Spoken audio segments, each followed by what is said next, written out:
All right, so we did, not yesterday, but the day before, we talked about how to label our sides and our angles from smallest to greatest, right? And that was in one triangle.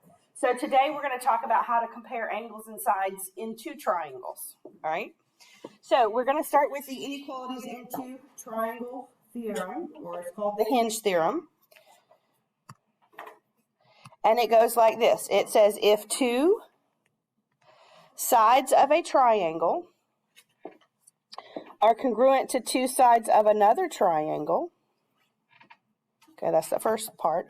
If two sides of a triangle are congruent to two sides of another triangle, and the included angle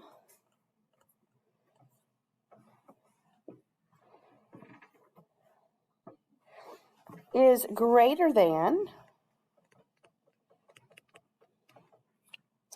the included angle of the second triangle, then the side opposite the angle of the first triangle is longer than the side opposite the angle of the second triangle. Sorry, got tongue-tied there.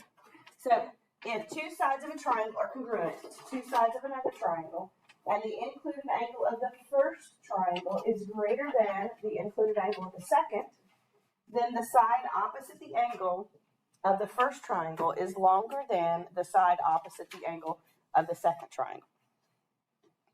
Okay, now that probably doesn't make a whole lot of sense until we put it into play. So let's take a look at our pictures. In my two triangles that I have over here, what side is marked the same as AB in the other triangle? So it's saying if those sides, AB is congruent to DE,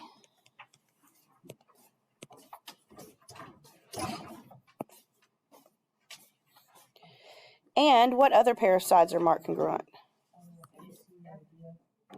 So if AC is congruent to DF, another pair of congruent sides,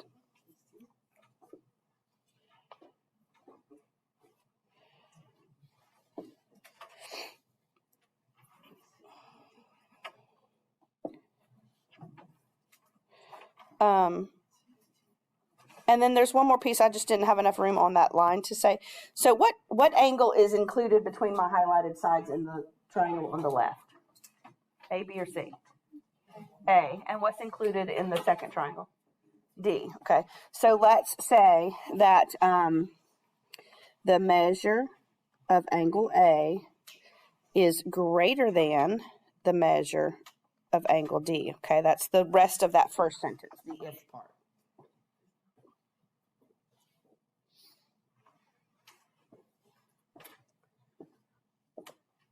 What side is across from angle A? What's the name of the segment across from angle A? BC. Okay, so then that segment BC would be greater than what segment is across from D in the other triangle? EF. Okay. So the thing here is you have to have two pairs of congruent sides. If the included angle in the first triangle, so angle A, is greater than the included angle in the second triangle, angle D, then the side across from A, BC, is going to be greater than the side across from D, which is EF. That kind of make a little bit of sense, sort of. Okay. All right, and then the opposite of this is also true. So if two sides of a triangle are congruent to two sides of another triangle, and the side opposite the included angle of the first is longer than the side opposite the included angle of the second triangle, then the included angle of the first is going to be bigger than the included angle of the second. So basically, if it's backwards, if I start by saying that angle A is greater than angle D, no, I said that backwards, didn't I?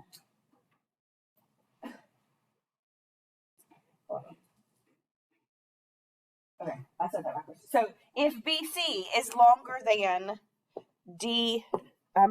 EF, let me get my thought process right, y'all. If BC is longer than EF, then angle A is going to be greater than angle D, basically. Okay, so again, if your segments are congruent, so AB is congruent to ED, and AC is congruent to DF. And then also, if I tell you that the length of BC is greater than the length of EF, then we could say that the measure of angle A is greater than the measure of angle, D. Say D and write 9, sorry. And I think it'll make a little bit more sense once we look at some examples here. All those words don't tend to make a lot of sense. So either I'm going to give the angle measures and I'm going to have to compare the side lengths, or I'm going to be given the side lengths and I have to compare the angle measures. Bless you. Everybody ready?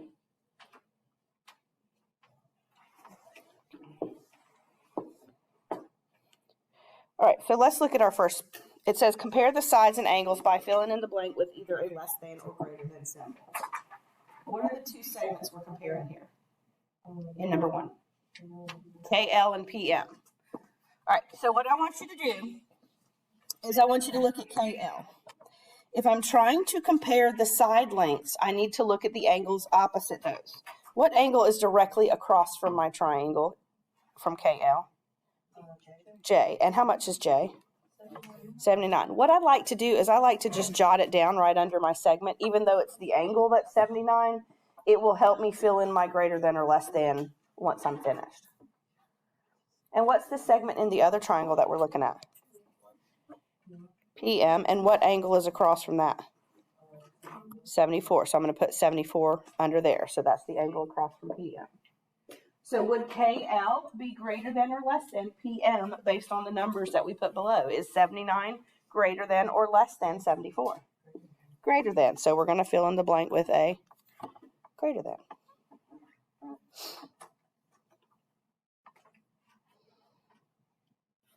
Does that make a little bit of sense?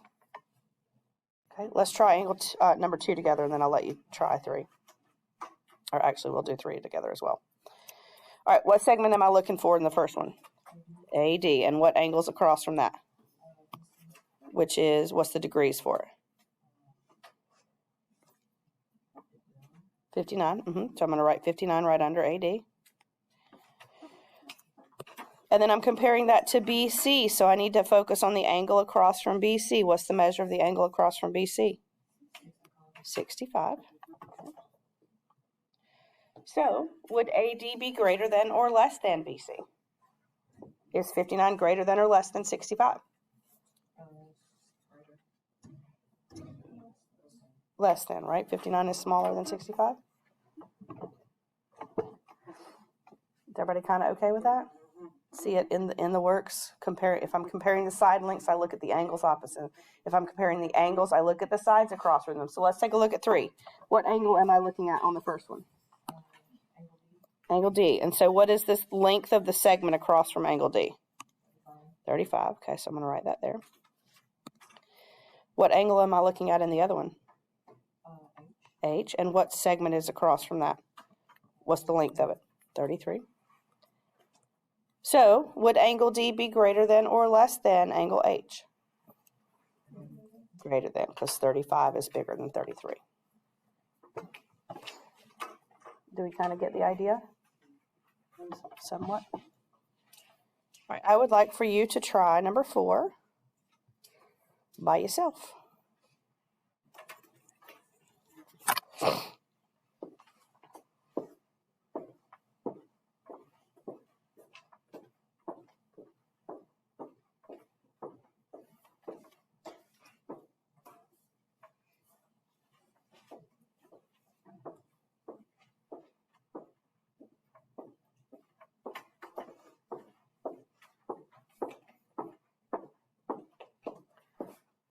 We're comparing angle A and angle E, so let's take a look at A. What's the length of the segment across from angle A? 16, okay. And then I'm looking at angle E. What's the length of the segment across from angle E? 15. So is A going to be greater than or less than E? Greater than.